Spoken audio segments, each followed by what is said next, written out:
IPL 2025కి ముందు చాలా ఫ్రాంచైజీలు ఆటగాళ్ల గురించి అనూహ్య నిర్ణయాలు తీసుకున్నట్లు తెలుస్తుంది. ఇప్పటికే ఢిల్లీ క్యాపిటల్స్ ఈ దిశగా అడుగులు వేస్తుంది. హెడ్ కోచ్ రికీ పాంటింగ్ను మార్చింది. కెప్టెన్ రిషబ్ పంత్ను సైతం వదిలేయాలని చూస్తుందని తెలుస్తుంది. దీంతో అతడిని సొంతం చేసుకోవాలని చెన్నై సూపర్ కింగ్స్ పట్టుదలగా ఉందని సమాచారం. దీనిపై మరికొన్ని రోజుల్లో స్పష్టత వచ్చే అవకాశం ఉంది. ఇక ఐపీఎల్ 2024లో జట్టుకు ప్రాతినిధ్యం వహించిన మరో కెప్టెన్ కూడా ఆ జట్టును వీడనున్నట్లు తెలుస్తుంది.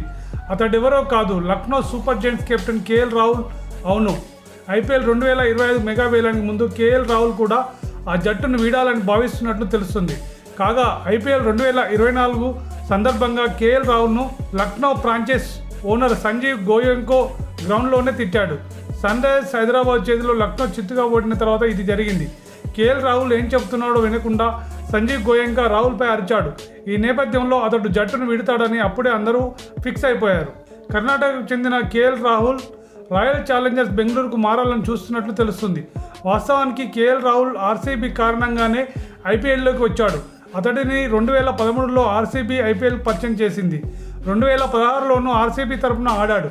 కానీ ఆ తర్వాత గాయం కారణంగా 2017 సీజన్కు దూరమయ్యాడు. ఆ తర్వాత పంజాబ్ జట్టుకు మారిపోయాడు. అయితే తనకు అవకాశం ఇచ్చింది ఆర్సీబీనే అంటూ ఇటీవల ఇంటర్వ్యూలో రాహుల్ చెప్పాడు. సంజీవ్ గోయంకతో గొడవ సందర్భంగా కూడా ఆర్సీబీ ఫ్యాన్స్ రాహుల్కు మద్దతుగా నిలిచారు. మన జట్టులోకి వచ్చేయి రాహుల్ అని కోరారు. ఇప్పుడు ఆ దిశగానే కేఎల్ రాహుల్ ఆలోచిస్తున్నట్లు తెలుస్తుంది.